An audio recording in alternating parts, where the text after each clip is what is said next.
Well,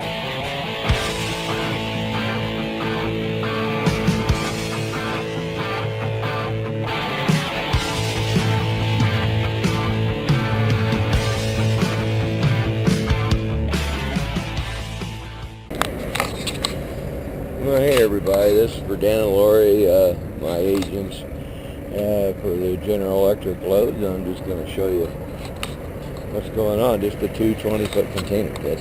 It's pretty squared away, and there's how everything connects.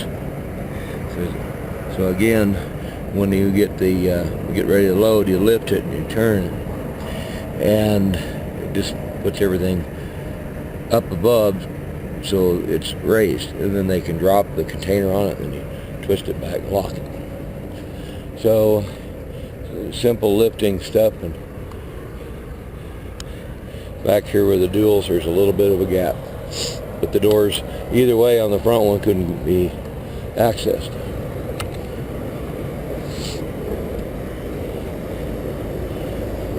And that's why we know the lifting slings are in there. I asked them about it just to make sure, and verifying that it's on the back. They said, yeah, it's the lighter one, and it's in the back, and it's marked. So that's what's going on. It's pretty straightforward. Occasionally you get a rock or two. It gets locked up in here. But I usually, when I walk it around, I just look and make sure, if they're still locked. Somebody didn't fool with them in the middle of the night. Not that they would, but you never know. Somebody's mad at Landstar or something. So that's part of the things you got to check. This one was a little tough, had a bunch of gravel and crap in it. Had to use a mallet.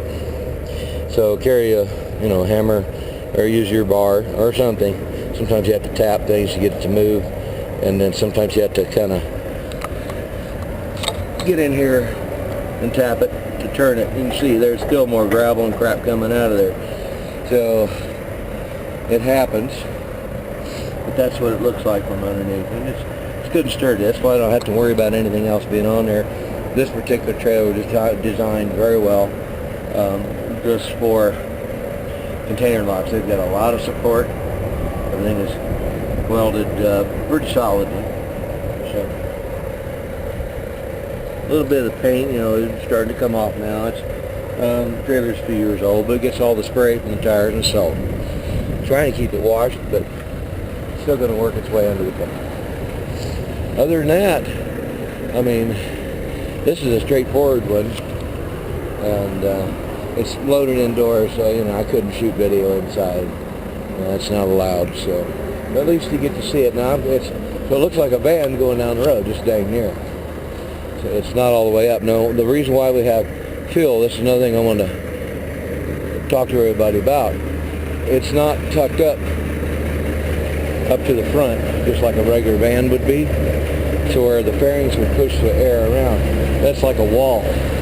So when I'm in heavy wind, I use fuel like crazy, because it's set so far back, it catches it like a sail, and I have to push boost a little bit more just to kind of get over the hills and keep up.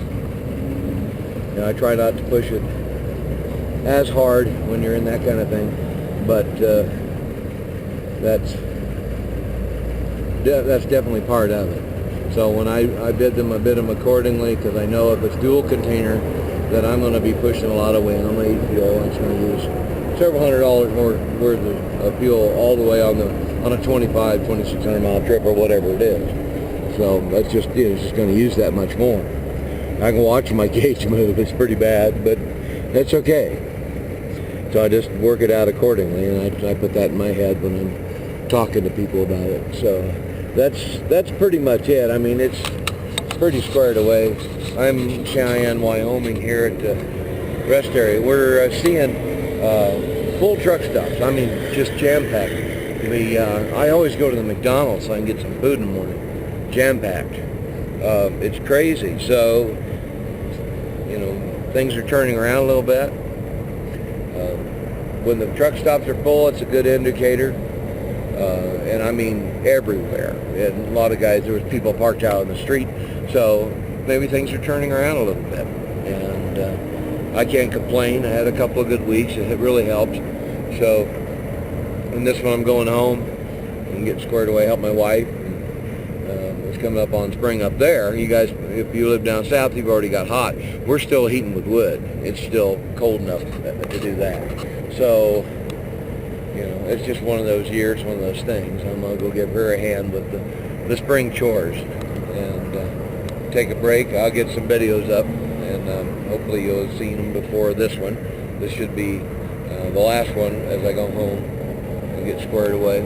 So I'll do my best to get some in and be available for comment or whatever as I can.